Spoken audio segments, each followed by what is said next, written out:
दोस्तों नमस्कार, मैं हूं संजीत कुमार और आपने देखना शुरू कर दिया है बिहार टीचर पॉइंट।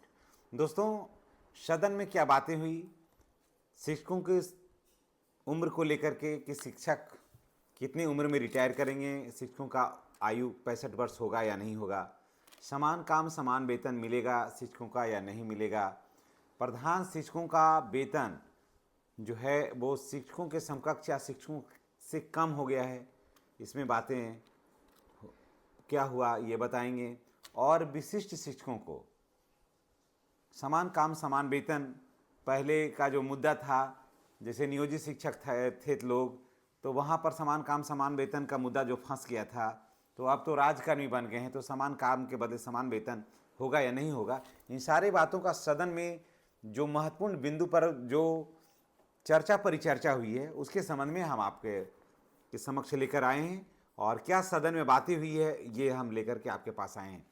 तो जानिए कि जो सवाल हुआ था उसका शिक्षा मंत्री ने क्या जवाब दिया है, इन सारी बातों का चर्चा होगा।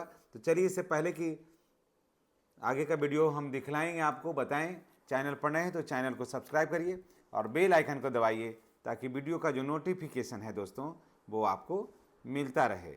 तो चलिए, सदन में क्या कुछ बातें हुई है हम आपको बताते हैं। और निश्चित रूप से ये बात हर लोगों को जानना चाहिए कि सदन में शिक्षकों से जुड़ा हुआ मुद्दे हैं वो क्या होगा। देखिए, पहला प्रश्न था कि जब बिहार के सभी नियोजित शिक्षक अब राजकर्मी बन चुके हैं, पहला सवाल था कि बिहार के जब सभी नियोजित शिक्षक राजकर्मी बन चुके हैं तो उन्हें 7वें वेतन आयोग के अनुसार राजकर्मी वाला पे मैट्रिक्स क्यों नहीं दिया जा रहा है। तो उसमें माननीय शिक्षा मंत्री का उत्तर है कि सरकार ने स्पष्ट किया है कि विशिष्ट शिक्षकों को वेतन संरक्षण यानी पे प्रोटेक्शन दिया गया है। जहां तक 7वें वेतन आयोग का फिटमेंट मैट्रिक्स का सवाल है, तो इस विषय को पुनः वित्त विभाग से राय लेकर पुनः परीक्षण किया जाएगा। यदि वेतन पुनरीक्षण देय होगा तो सरकार निश्चित रूप से देगी, यानी कि इस पर विचार किया जा रहा है, विचाराधीन है ये मामला। आगे देखिए क्या है, नेक्स्ट है, अगला सवाल है, दूसरा सवाल कि विशिष्ट शिक्षकों को स्थानीय निकाय नियमावली 2020 के तहत, सवाल को सुन लीजिएगा कि विशिष्ट शिक्षकों को स्थानीय निकाय नियमावली 2020 के तहत पूर्ण वेतन संरक्षण का प्रावधान है, ठीक है, फिर भी जिलों में सही तरीके से इसे लागू क्यों नहीं किया जा रहा है। तो इस पर मंत्री का जवाब है कि विभाग को प्रोन्नति और वेतन संरक्षण के संबंध में विभाग जो है वो लेटर जारी कर दिया है, लेकिन शिक्षकों का संख्या बहुत ज़्यादा है, शिक्षकों का संख्या ज़्यादा है, इसके वजह से थोड़ा सा असुविधा हो रही है, लेकिन निकट भविष्य में इसका होने का संभावना है, यानी कि इसमें साफ किया गया है कि इसके निकट भविष्य में ही ये हो जाएगा, यानी कि जो समस्या है इसका समाधान हो जाएगा। नेक्स्ट प्रश्न है, तीसरा प्रश्न कि 8 वर्षों के कालवत प्रोन्नति टाइम बॉन्ड प्रमोशन का लाभ पूरी तरह से क्यों नहीं मिल रहा है। इस पर शिक्षा मंत्री का सवाल था कि प्रोन्नति के लिए विभागीय बैठक हो चुकी है, सरकार इस बात से सहमत है कि शिक्षकों को वित्तीय उन्नयन का लाभ मिलना चाहिए, थोड़ा विलंब अवश्य है लेकिन प्रोन्नति का लाभ दिया जाएगा और विथ एरियर दिया जाएगा। अगर प्रोन्नति का लाभ मिलता है तो उसे पूरे एरियर के साथ उन लोगों को दिया जाएगा। तो चलिए, ये एक बहुत बड़ा मैसेज है। नेक्स्ट है सवाल, चौथा सवाल है कि राज्य के सभी कर्मियों को जब 10 साल 20 साल और 30 साल वित्तीय उन्नयन MSCP के माध्यम से मिलती है तो शिक्षकों को आखिर क्यों नहीं दे रहे हैं। जब शिक्षक को छोड़ करके, यानी कि नियोजित हों विशिष्ट हों, ये सब शिक्षकों को छोड़ करके पूरे विभाग के सारे कर्मचारियों को 10 साल 20 साल और 30 साल पर आप वित्तीय उन्नयन देते हैं, तो शिक्षकों को आप क्यों नहीं दे रहे हैं। तो इस पर माननीय शिक्षा मंत्री जी का सवाल है कि इस विषय पर भी विभाग विचार कर रही है, अभी की नहीं है, विचार कर रही है, वित्त विभाग से राय लेकर निर्णय लिया जाएगा। सरकार सकारात्मक दृष्टिकोण इस मामले में रख रही है। मैंने आपको इसके पहले भी एक वीडियो बनाया था MSP पर, जिसमें सदन में वही सवाल है, ये जो सवाल पर मैंने बनाया था ना वही सवाल है कि जो शिक्षक हैं MSCP का लाभ से इनको क्यों नहीं आच्छादित किया जा रहा है। तो वहाँ पर ये था कि इसलिए नहीं आच्छादित किया जा रहा है कि अभी लोग नए नए बने हैं और इस पर विचार किया जा रहा है, और जैसे ही होगा तो MSCP में क्या होगा ना कि इसमें आपको 3 प्रमोशन निश्चित रूप से मिलेगा, और एसीपी में 2 प्रमोशन होते होते समाप्त हो जाता है। तो इसमें एक साफ कहा गया है कि इस पर सकारात्मक दृष्टिकोण सरकार रखे हुए है। 5वां प्रश्न है जो शिक्षक 1 साल या 2 साल में सेवानिवृत्त होने वाले हैं या हो गए हैं, उन्हें पेंशन, ग्रेजुइटी, मेडिकल सुविधाओं का लाभ क्यों नहीं मिल रहा है। सरकार का तो उसमें माननीय मंत्री का सवाल है कि सरकार इस पर प्रयास कर रही है, जो भी वित्तीय लाभ होगा वो दे होगा और आवश्यकता होगी तो विशेष प्रावधान के तहत भी विचार किया जाएगा।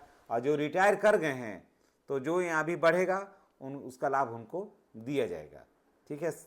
6ठा प्रश्न है कि प्रधानाध्यापक और शिक्षक का वेतन एक समान हो गया, तो क्या इस वेतन विसंगति को दूर किया जाएगा। सवाल है 6ठा कि प्रधानाध्यापक या प्रधान शिक्षकों का वेतन जो है वो शिक्षक के समतुल्य हो गया है, तो क्या इस वेतन विसंगति को दूर किया जाएगा। माननीय शिक्षा मंत्री का जवाब है कि सरकार पहले ही लाखों शिक्षकों को वेतन विसंगति जो है वो दूर कर ली है और इस विषय को सहानुभूतिपूर्वक देखा जाएगा, वित्त विभाग से विचार लिया जाएगा, उसके बाद इस पर फिर निर्णय लिया जाएगा। समझ गए। अभी इस पर ये मामला मने विचाराधीन भी नहीं है, अभी इस मामला संज्ञान में नहीं लिया गया है, यानी फिर आएगा तो इस पर विचार करेंगे, यानी कि जितना भी मिल रहा है फिलहाल अभी उतना ही मिलेगा। आगे क्या है कि क्या सेवानिवृत्ति 60 से बढ़ाकर 62 वर्ष की जाएगी। तो माननीय मंत्री ने जवाब दिया, यानी शिक्षा मंत्री ने जवाब दिया है कि इस विषय पर सदन में मांग रखी गई है, इस पर सरकार सहानुभूतिपूर्वक विचार कर रही है, लेकिन अंतिम निर्णय नहीं लिया गया है, लेकिन इस पर निर्णय होने की प्रबल संभावना है, यानी कि 60 वर्ष से बढ़ाकर के 62 वर्ष किया जाएगा। माननीय मंत्री ने साफ कहा है कि इस पर होने की पूरी संभावना है। आगे देखिए क्या है 8वां प्रश्न में कि विश्वविद्यालय में कार्यरत अतिथि शिक्षकों की सेवा 65 वर्ष तक सुनिश्चित की जाएगी। क्या विश्वविद्यालय में कार्यरत अतिथि शिक्षकों की सेवा 65 वर्ष तक सुनिश्चित की जाएगी। तो माननीय शिक्षा मंत्री का क्या जवाब है कि इस विषय पर पूर्व में भी चर्चा हो गई है, अन्य राज्यों को देखते हुए नीतिगत समीक्षा की जाएगी, फिलहाल इसकी कोई घोषणा संभव अभी नहीं है। समझ गए। अब देखिए नेक्स्ट क्या है कि सरकार ने सुप्रीम कोर्ट में समान काम समान वेतन वाले निर्णय का हवाला दिया, लेकिन अब कोई भी शिक्षक, अब जब सभी शिक्षक राजकर्मी बन चुके हैं तो फिर पुराना निर्णय क्यों नहीं लागू किया जा रहा है। यानी कि पहले आप ये कह रहे थे कि सभी नियोजित शिक्षक हैं और तो उसके लिए नहीं इन लोगों को मिला है, अब तो राजकर्मी बन गए हैं, तो क्या इन लोगों को समान काम समान वेतन दिया जाएगा। जो मामला कोर्ट में भी इसमें फरियाया हुआ है।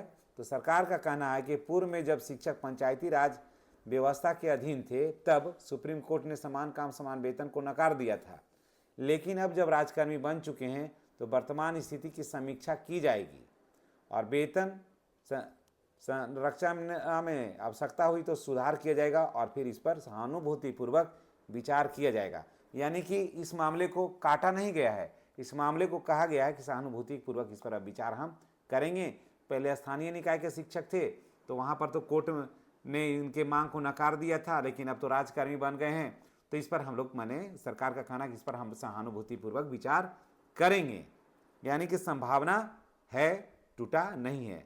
11वां क्वेश्चन है कि क्या शिक्षकों को राजकर्मी की तरह पूरा फिटमेंट मैट्रिक्स यानी पे मैट्रिक्स लेवल में शामिल किया जाएगा, अगर हाँ तो क्यों और नहीं तो क्यों नहीं। तब अगला सवाल उनका जवाब है माननीय मंत्री को।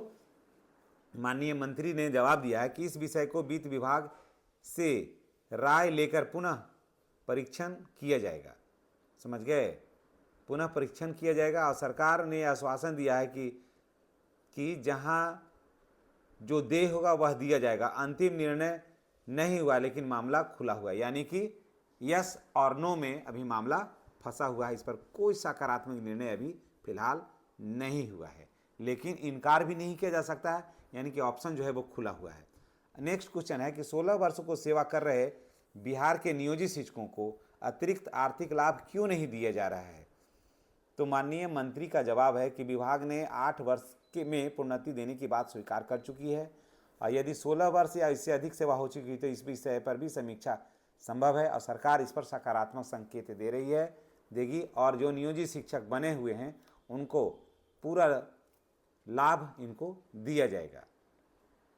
ठीक है। तो ये 12वां प्रश्न था। अब 13वां क्या है कि प्रधान शिक्षक प्रधानाध्यापक के पद पर नियुक्ति के में बीसी शिक्षकों का क्लेम क्यों लंबित है। जो शिक्षक जो हैं प्रधान अध्यापक या प्रधान शिक्षक पर प्रतिनियुक्त हो गए हैं, तो बीसी शिक्षकों का क्लेम क्यों लंबित है। तो इसमें शिक्षा मंत्री का जवाब है, मंत्री ने जवाब दिया कि निश्चित प्रतिशत में इनका दावा बनता है। रिकॉर्ड संधारण में दिक्कत और बड़ी संख्या के कारण विलंब हो रहा है, लेकिन सरकार इसे देने के पक्ष में है, यानी कि ये भी बिल्कुल उनके पक्ष में जाएगा। अब देखिए महत्वपूर्ण प्रश्न है कि 8वें वेतन आयोग की चर्चा शुरू हो गई है। जब शिक्षकों को 7वां वेतन का लाभ ही पूर्ण रूप से नहीं मिला है, तो आगे 8वां का लाभ कैसे मिलेगा, इसमें सरकार को स्थिति स्पष्ट करना चाहिए। तो माननीय मंत्री ने क्या कहा है इसे हम लोग जानते हैं। दोस्तों, इससे पहले कि अगर आप चैनल पर नए हैं तो चैनल को सब्सक्राइब करके बेल आइकन को दबाइए, ताकि इस तरह का वीडियो का नोटिफिकेशन जो है वो आपको मिलता रहे। तो देखिए माननीय मंत्री क्या कहे हैं कि सरकार का कहना है कि 7वें वेतनमान से संबंधित जो भी विसंगतियां हैं उसे वित्त विभाग से परामर्श लेकर दूर किया जाएगा। अभी नहीं हुआ है, यानी कि वित्त विभाग में अभी गया ही नहीं है। वित्त विभाग में जाएगा, फिर उससे परामर्श लिया जाएगा, फिर जो विसंगति होगी उसे फिर दूर किया जाएगा, और इस पर अभी कोई नई घोषणा नहीं की गई है, न होगी, और इसकी जो है समीक्षा जो है वो जारी है। समझ गए, यानी कि इस पर अभी सरकार कोई निर्णय नहीं लेने के मूड में है। नेक्स्ट है, यानी कि 15वां जो सवाल है और ये अंतिम सवाल है कि अतिथि शिक्षकों की नियुक्ति यूजीसी मानकों के अनुसार हुई है, तो क्या इनका सेवा स्थायी की जाएगी। तो मंत्री का सवाल है, माननीय शिक्षा मंत्री इस पर क्या जवाब दिए हैं सो देखिए कि इस विषय पर पहले भी चर्चा हो चुकी है। अन्य राज्यों में जो व्यवस्था है उसकी समीक्षा की जाएगी, लेकिन फिलहाल उस पर कोई भी ठोस अधिसूचना जारी नहीं की जा रही है। तो देख लिया आपने कि सदन में जो बातें उठी उसका हम आपके साथ शेयर किए हैं। इसके संबंध में आप क्या कुछ कहना चाहते हैं, कमेंट बॉक्स में अपना राय अवश्य दीजिएगा। इसी के साथ मैं आपसे विदा लेता हूं, और नेक्स्ट वीडियो में हमारी और आपकी मुलाकात होगी। चैनल पर नए हैं तो चैनल को सब्सक्राइब करना नहीं भूलिएगा। धन्यवाद।